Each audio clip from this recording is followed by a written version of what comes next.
Andrei Chikatilo, often referred to as the Butcher of Rostov, left a chilling mark on history.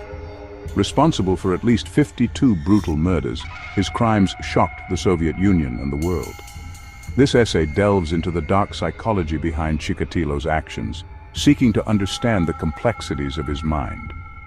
His impact on Soviet society was profound, influencing public perception and law enforcement practices.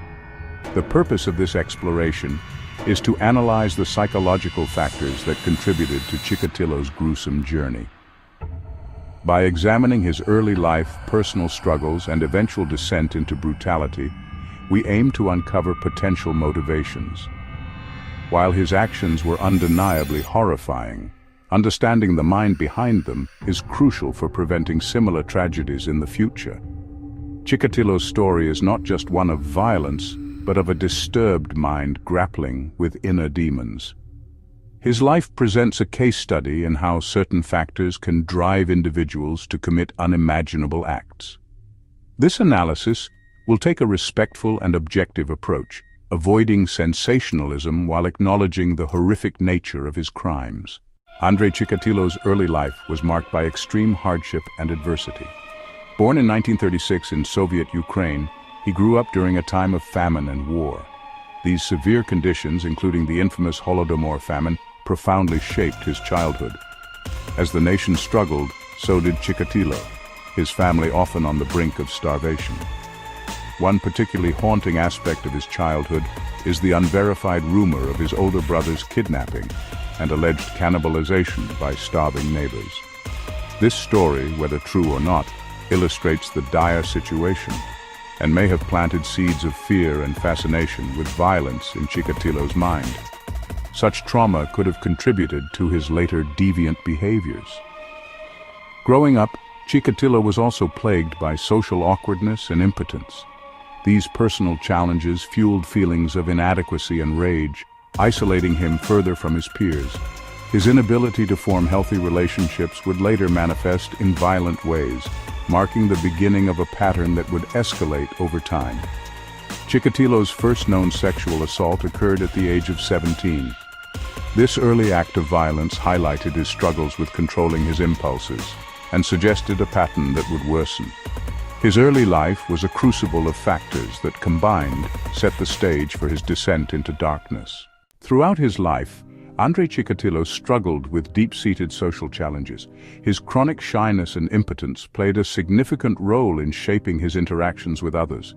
These issues contributed to a profound sense of isolation, making it difficult for him to maintain normal social relationships. As a result, he often withdrew into his own world, harboring dark fantasies.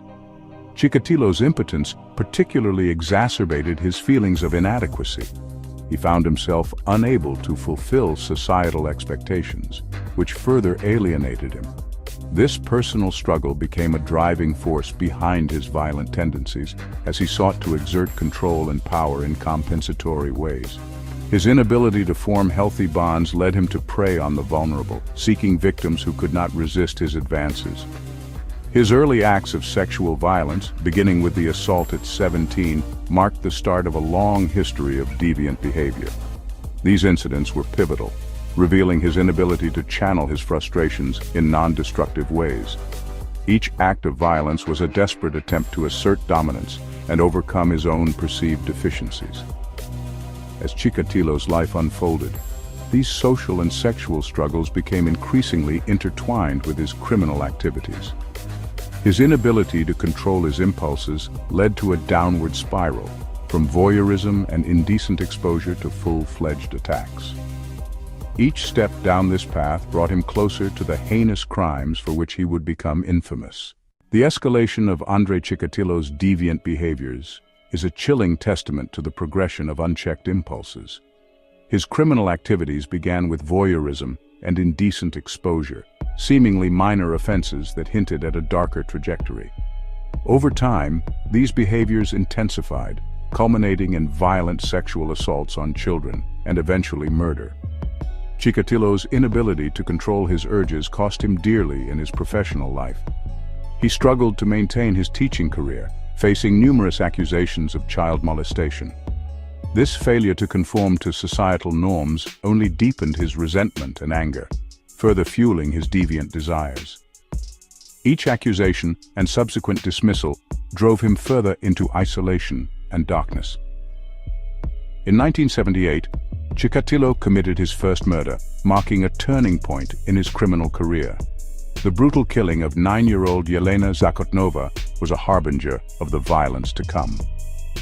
This act signified his transition from sexual deviance to murder, a shift that would define his legacy as a serial killer. His modus operandi became clear, targeting vulnerable runaways and young travelers. He lured them to secluded areas. There, he subjected them to unspeakable violence, deriving a twisted sense of satisfaction from their suffering. This pattern of behavior was methodical, reflecting a calculated approach to his crimes that eluded authorities for years. The murder of Yelena Zakotnova in 1978 marked the beginning of Andrei Chikatilo's heinous crimes. This brutal act terrorized the Soviet Union.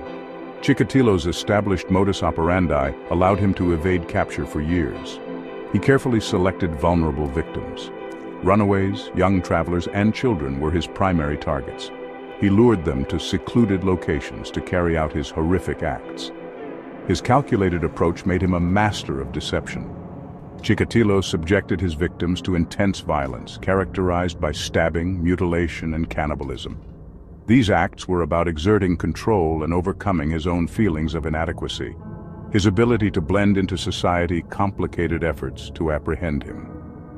Chikatilo hid his true nature behind a mask of ordinariness, continuing his spree for over a decade. Section 6. Psychological Profile of Andrei Chikatilo. Andrei Chikatilo's psychological profile reveals a complex interplay of disorders. At the core was sexual sadism, deriving pleasure from inflicting pain. Chikatilo experienced gratification from the suffering he caused. This was compounded by erotophonophilia, linking sexual excitement to murder. Each victim was a means to achieve power and control. His need for dominance drove his actions, making each murder a calculated exercise in exerting superiority. Section 7. Capture, Trial, and Execution. The capture of Andrei Chikatilo was the culmination of an extensive police investigation. His eventual arrest in 1990 was a turning point. Investigators connected Chikatilo to the crimes through diligent police work. He confessed to 56 murders. The court found him guilty of 52 counts of murder. In 1994, Chikatilo was executed. Section 8. Nature versus nurture, a complex debate. The case of Andrei Chikatilo reignites the age-old debate of nature versus nurture. Understanding the factors that contributed to his criminal behavior requires examining both biological predispositions and environmental influences. Chikatilo's life presents a compelling argument for the complex interplay of these elements in shaping a serial killer. On one hand, Chikatilo's actions could be attributed to inherent psychological disorders. Conditions such as sexual sadism and erotophonophilia suggest a biological underpinning, predisposing him to deviant behaviors. His lack of remorse and empathy further supports the notion of a fundamental psychological disturbance. Conversely, Chikatilo's environment played a significant role in his development. His impoverished upbringing, coupled with social isolation and repeated failures, created a fertile ground for his deviance. The severe trauma and hardships of his early life likely contributed to his inability to form healthy relationships, driving him towards violence. Ultimately, the truth likely lies in a combination of both nature and nurture. While biological factors may have predisposed Chikatilo to certain behaviors, his environment and experiences shaped how these tendencies manifested. This case underscores the importance of considering both aspects when analyzing criminal behavior, as understanding this interplay is key to developing effective prevention strategies. Section 9. Conclusion and Lessons Learned. The story of Andrei Chikatilo is a harrowing exploration of the human capacity for evil. While much has been learned about his psyche, the true depths of his motivations may remain elusive. His case serves as a stark reminder of the complexities inherent in human behavior, particularly when it turns towards violence. The nature versus nurture debate highlights the challenges in understanding what drives individuals like Chikatilo to commit such atrocities. By examining the interplay of biological predispositions and environmental influences, we can gain insights into preventing similar tragedies. This understanding is crucial for developing strategies to identify and intervene before deviant behaviors escalate into violence. Chikatilo's legacy is a sobering reminder of the importance of early intervention and the need for comprehensive mental health support. The lessons learned from his case should inform future efforts to prevent violence and protect society from similar threats.